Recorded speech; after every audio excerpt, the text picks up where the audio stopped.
인간의 인간됨의 가치는 그 사람이 누리는 자유와 행복에 있다고 할 수 있겠습니다. 아무리 조건과 환경이 좋아도 참된 자유를 누리지 못하면 그 사람의 인생은 형편없이 추락해 있는 것과 같습니다. 행복 역시 순간순간 누리지 못한다면 죽기까지 행복을 경험하지 못한 채 마지막 끝자락에서 인생을 속았다 사죄하게 될 것입니다. 철학적인 이야기를 하는 것이 아닙니다. 인간의 참된 가치는 자유와 행복에 있습니다. 목사님의 따님 한 분이 작년에 선생님으로 임용이 되어서 1년 열흘 근무를 하면서 느낀 것을 그 아버지에게 이야기를 했는데, 그 아버지가 우연한 기회에 저하고 밥을 먹다가 우리 딸이 이런 얘기를 했어요 하고 말을 하더라고요.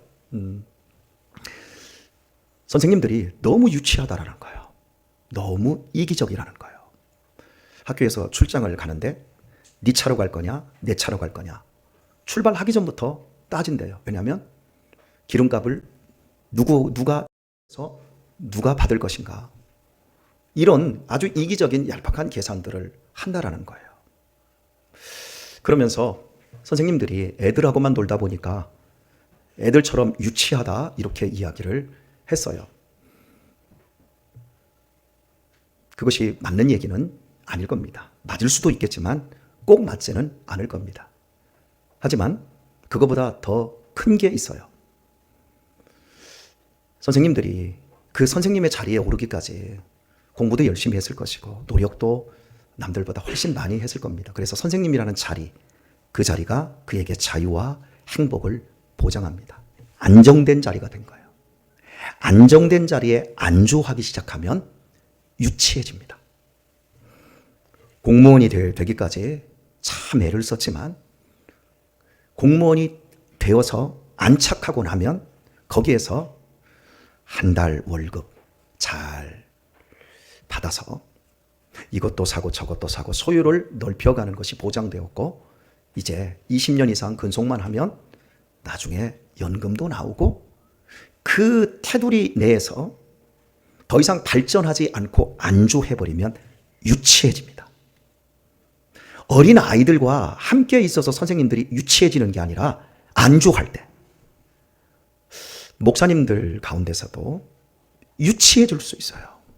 교회가 어느 정도 사이즈가 커지고 경제적으로 충분히 어느 회사의 부장, 상무급 이상의 연봉이 나오고 복지가 보장이 딱 되고 나면 거기에서 멈춰져 있는 목사님들을 보면 참으로 유치해지는 거예요.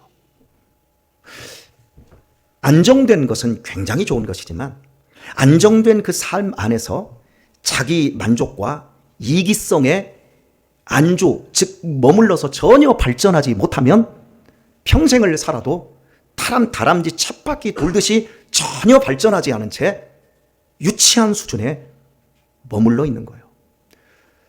선생님들 가운데는, 제가 아는 선생님들 가운데는 똑같은 선생님인데 방학 동안 한 달 충분히 그 시간들 있잖아요.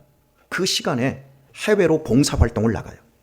자기 돈을 들여서 해외 선교 봉사활동을 나가기도 하고, 여러 봉사단체에서 일을 하기도 하고, 또 어떤 선생님은 이 공주대학교에서 박사과정까지 해가지고 결국에는 대학교의 교수로 올라가서 이렇게 자기 발전을 도모하면서 너무 멋진 이런 선생님도 계세요. 그 선생님은 유치하지 않아요. 그런 선생님들은 제가 보면 그냥 존경스러워요. 교감으로 은퇴하시고 나서 연금이 따박따박 한 달에 한 350만 원씩 나오고, 사모님도 교사로 근무를 했기 때문에 연금이 한 280만 원씩 나옵니다. 두 분이 한 달에 700만 원 이상씩 돈이 나와요. 그런데 은퇴 딱 하자마자 중앙아시아 키르기스탄으로 가서 자기의 모든 지금까지 모았던 돈 다 올인을 해서 거기에 땅을 사고 건물을 짓고 유치원에서부터 시작해서 초등학교, 중학교까지 다 지어서 그 동네에 그 교육을 받지 못하는 아이들을 위해서 학교를 만들어서 사역을 하신 지가, 그분이 우리 교회 개척하고 나서 한 3년이 있다가 갔으니까 지금 한 18년째 그 일을 합니다. 그리고 자기의 연금이 나오는 걸 거기에 계속해서 집어넣습니다. 참 저는 그분을 이렇게 볼 때 얼마나 제 속에서 이분은 큰 어른이다, 이런 것들을 느끼게 돼요. 근데 똑같이 은퇴하고 이제는 등산이나 다닐란다, 이제는 해외여행이나 다닐란다, 펑펑 노는 분들이 계세요. 근데 그런 분들 나중에 보면 우울증 걸려 있어요. 하도 다니다 보면 재미가 없어. 바울 사도가 오늘 본문에서 내가 이미 얻었다 함도 아니요 온전히 이루었다 함도 아니다, 나는 얻은 것도 없고 온전히 이룬 것도 없다. 왜 없어요? 그동안 전도 여행을 3번이나 하면서 엄청나게 많은 사람들을 구원을 했어요. 자신의 전 인생을 20대, 30대, 40대를 들여서 전 세계의 지도를, 영적 지도를 바꿔낸 사람이에요. 그리고 그가 세운 교회가 얼마나 많은데요. 모든 걸 이루었고 모든 걸 얻은 사람입니다. 그의 명예, 그의 인생의 전 인생 후회 없이 인생 멋지게 살았어요. 그런데 그가 아니다, 얻지 못했다, 이루지 못했다, 오직 내가 그리스도 예수께 잡힌 바 된 그것을 잡으려고 쫓아가노라 말을 해요. 저는 여러분 이 말씀을 되게 사랑하고 좋아요. 내가 예수님께 잡혔는데 잡힌 것을 알기 때문에 내가 잡힌 것을 잡으려고 쫓아간다 그래요. 사람들이 뭐 예수 믿었으면 됐지요, 뭐 나 교회 다니면 되지요, 나도 집사 땄으면 됐지요, 나도 뭐 권사 됐으면 됐지요, 뭐 여기에서 멈추려고 하는 근성들이 있어요. 아무것도 이루어진 게 없어요. 온전히 이룬 것도 아니에요. 얻은 것도 아니에요. 우리의 구원을 얻은 것이 사실이고 그리스도께서 우리의 구원을 이루는 것도 사실입니다. 그러나 마치 구원을 받은 사람은 구원을 못 받은 것 같은 심정으로 살아야 합니다. 실제로 칼빈이 그렇게 얘기를 했어요. 네가 구원받았다면 구원 못 받은 사람처럼 간절하게 살아라, 간절하게 찾아라. 하지만 구원을 받지 못한 사람은 나는 구원 받았는데 하고 찾지를 않는 거예요. 여러분 그래요? 책을요, 책의 맛을 본 사람은요, 나 책 읽어서 그렇게 끝낼 수가 없어요. 책의 맛을 한번 딱 보고 나면 막 책이 보이기 시작한 거야. 안 보인 책이 보이기 시작한 거야. 와, 저것도 읽어야 되네, 저것도 읽어야 되네, 저것도 읽어야 되네, 이렇게 되죠. 근데 책의 맛을 못 본 사람은 우리 도서관, 여러분 대한민국에서 우리 교회처럼 교육관이, 식당이, 교재실이 다 책으로 둘러싸여 있는 것은 우리 교회밖에 없어요. 이게 다 보고요. 여러분들이 이 교회 와서 20년을 잡고 이 교회 와서 여기에서 한 달에 한 권씩만 책을 읽었다, 엄청난 사람이 되어 있을 거예요. 우리 대은이가 찍은데 근데 막상 이게 안 보이는 거예요. 바울은 자신의 전 인생을 바쳐서 이루었고 얻었어요. 그런데 나는 예수님께 잡혔다. 그리고 잡힌 그것을 내가 도리어 잡으려고 쫓아간다. 저는 예수님께 확실하게 잡히고 싶어요. 제 인생에 소원이 있다면 2가지예요. 하나는 내 자신이 너무 약해요. 용기도 부족하고 겸손도 부족하고 깨끗하지도 않아요. 그래서 하나님 나한테 용기 주시고 나한테 기쁨도 주시고 감사할 수 있게 해주세요. 나의 외부와 나의 내면이 일치되는 이런 사람이 되게 해주세요. 외부는 너무 강하게 보이고 외부는 너무 삐까번쩍하게 좋은데 내면이 너무 약해요. 그래서 하나님 도와주세요. 우리 성도님들이 제 손은 이렇게 주일날 예배하고 저거 악수하다 보면 다 깜짝깜짝 놀라세요. 목사님 왜 그렇게 손이 차세요? 그럼 제가 그래요. 마음은 따뜻해요. 그렇게 제가 이야기를 하는데 여러분 저를 보세요. 막 불덩이 같이 생겼어도 손발이 차요. 이게 일치가 안 돼요. 그래서 제 소원은 나의 내면과 여러분이 보고 있는 이 부분, 우리 목사님이 굉장히 강해 보이는 이것과 진짜 하나가 되었으면 좋겠어요.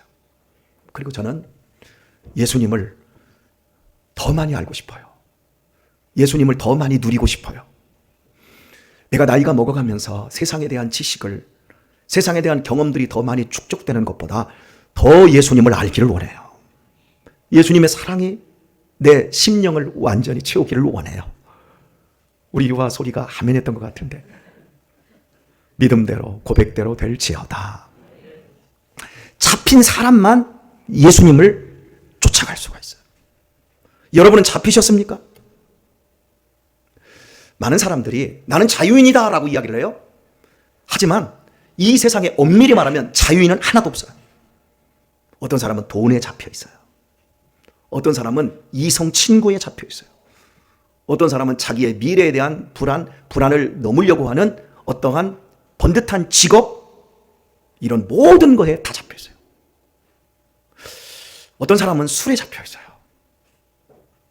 술 없이는 잠을 못 이루는 사람들. 다 자유인이 아니에요. 다 잡혀 있어요. 그런데 이 세상에서 내가 자유인이라고 하지만 다 잡혀 있는데 자기가 잡혀 있는 줄 모르는 사람들은 결국 이 땅에서 썩어지고 망하고 없어질 것으로 자기의 인생을 파토를 내요. 하지만 죽음에서 잡히지 않고 부활하신 예수님께 우리의 인생이 잡혔고 내가 그 잡힌 것을 감격하면서 주여 나는 주님의 종으로 살겠습니다. 나는 주님에게 잡힌 바 된 그것을 기쁨으로 알고 그 잡힌 바 된 그것을 내가 더 잡기 위해서 쫓아갑니다. 그 인생은요, 후회가 없어요. 그 인생은요, 정말 감격적인 인생으로 남은 인생의 때를 살게 되어집니다. 하나님, 저는 아무리 생각해도 목사 깜냥이 아닙니다. 이 기도를 끝없이 지금까지 하고 있습니다. 그리고 지금도 이런 기도를 합니다. 하나님, 지난 21년 동안 목사 깜냥도 아닌 나를 사용해 주셔서 이런 교회 만들어 주시니 감사해요. 오늘도 기도했어요. 함께 여기서 찬양하면서 우리 김재정 집사님에게 오늘 자유의 영이 있더라고요. 이 찬양 인도자들이 찬양을 컨택하는 걸 보면 그 사람의 영적 상태가 보여요. 우리 지난주에는 우리 최다인 청년이 인도했잖아요. 지난 한 주간 분투했나 봐요. 힘들었나 봐요. 그래서 찬양 자체가 막 힘들고 어렵고, 그래서 제가 지난주에 같이 찬양하면서 저기 앉아가지고 많이 울었어요. 그런데 오늘은 우리 김재정 집사님에게 막 자유의 영이 임해버렸어요. 그래서 왜 자유의 영이 임했을까? 강은희 집사가 한 주간 없었구나. 얼마나 자유했을까? 이번 주에 여자 넷이 없어졌으니 얼마나 편한 그 자유를 누렸을까? 그 찬양 인도자들도 이렇게 그 자신의 내면을 밖으로 투사하면서 찬양을 해요. 여러분, 우리 모두가 아직 이루었다고 생각하지 말도록 하십시다. 아직 나는 구원을 못 받았다고 우리 생각할 정도로 우리 내면에서 예수님 찾고 싶어요. 나 더 변화되고 싶어요. 나 더 하나님의 은총을 경험하고 싶어요. 그래서 두드리고 찾고 구하는 자가 되도록 하십시다. 그때 우리 예수님 안에서 진정한 자유와 행복을 알게 되어지고 누리게 되면서 인간됨의 가치를 우리들이 열매 맺게 되어질 것입니다. 이 복된 은혜 있기를 우리 주 예수님의 이름으로 축원합니다. 우리 찬양